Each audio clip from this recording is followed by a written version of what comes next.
Thank you all in California and in Texas. Thank you.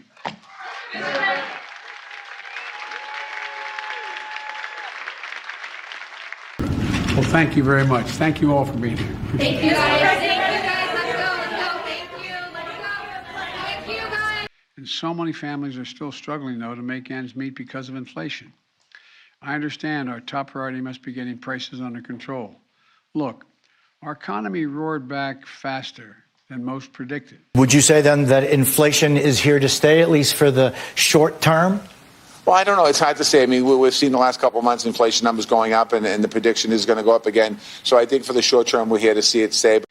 They had a lot more money in their savings accounts and in their paychecks, but they weren't able to go out and spend it on leisure. Decided that they were purchasing products like everything from homes to automobiles to hard products. And the price of automobiles, for example, went way up. More people seeking them and fewer being made. And we have a choice.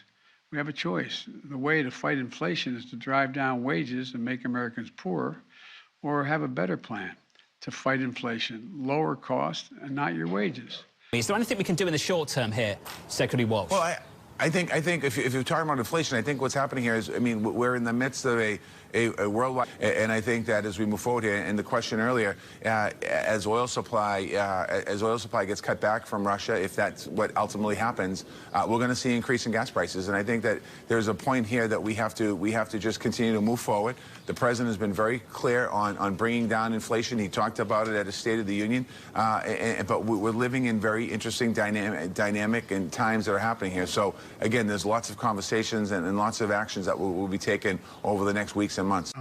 Pamela Jayapal, where is she? There you are. Good to see you.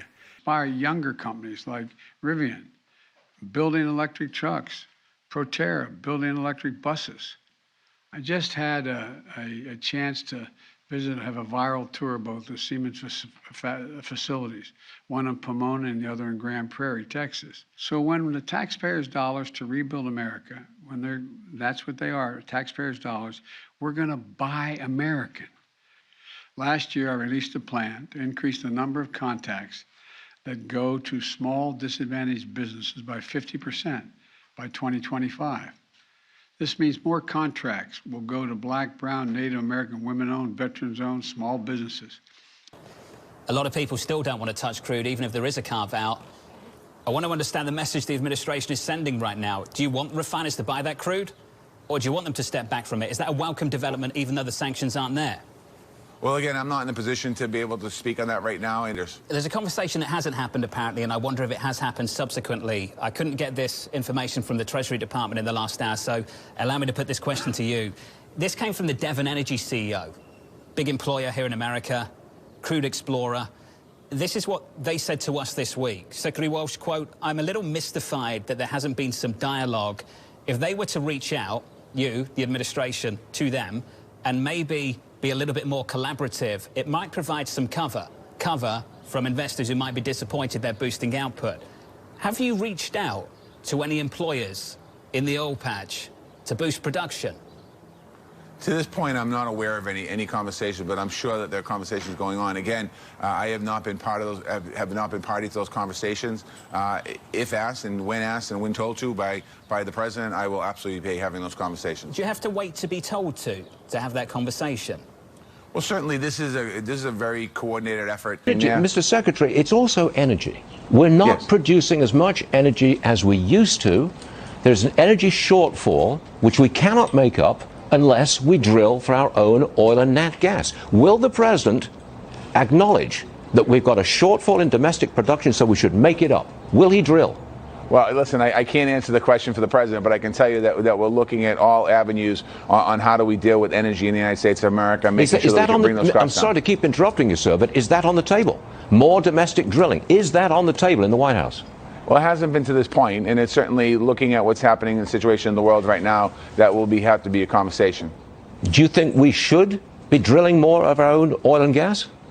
What's your opinion? I'm not in a position to answer that question at this point. I heard Senator Manchin, Senator Murkowski asking us to shut off buying gas from Russia, and if we did something like that, we'd have to figure a way to fill that.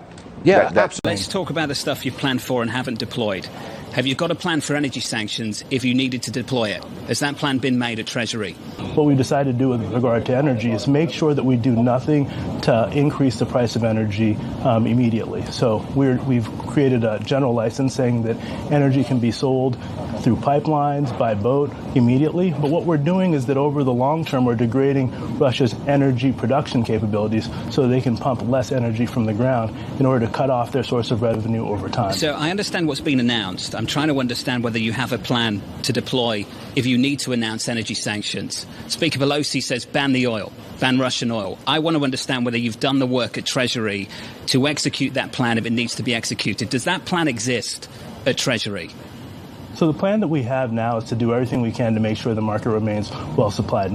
Yes, family budgets are still tight, but a lot of Americans are getting paychecks this year more than they got last year.